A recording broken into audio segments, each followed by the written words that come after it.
stock engine shroud out and Custom Marks engine shroud in. Hey, what's up mga homies, and dito muli tayo sa ating garahe at papaklasin natin tong fan cover tsaka itong isa pang fan cover dito.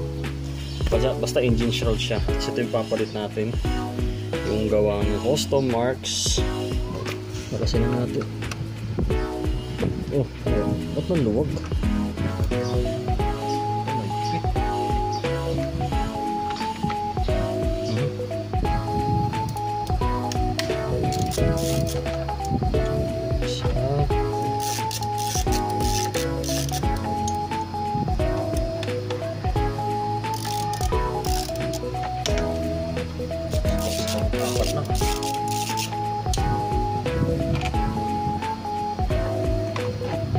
Ito ang ating comparison guys ng ating engine shroud, stock engine shroud and Custom Mark engine shroud.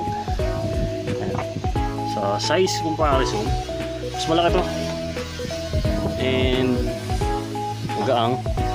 Ito medyo may kabigatan syempre kasi yung size nya rin niya tsaka resin, tsaka gayang-gaya niya rin yung dito.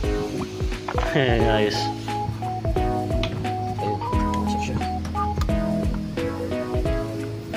May hulma siya dito para sa fan. Ayan, para yung fan natin hindi tatama dito sa edge. Buti na lang may hulma na ganyan para saktong-sakto.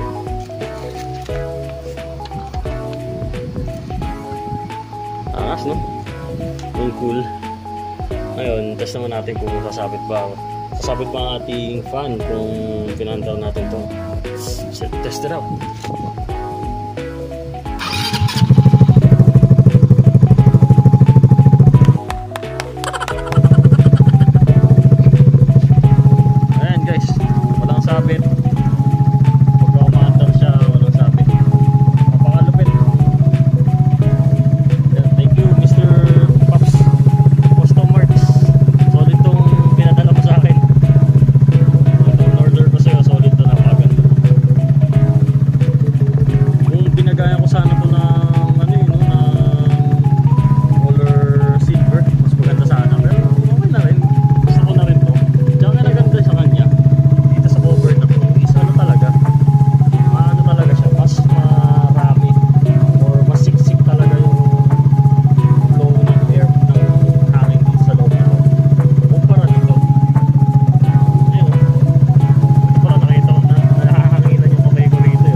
Talaga mga homeboys, plug and play. Tama yung sinabi niya, no cap mga homeboys.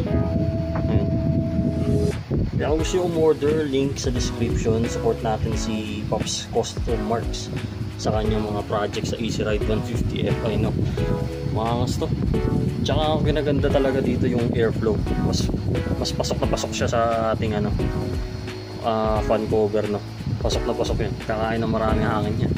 Kaya hindi siya madali mag-overheat, lalo na old pa tayo. Walang overheat na mangyayari dyan. Lupit.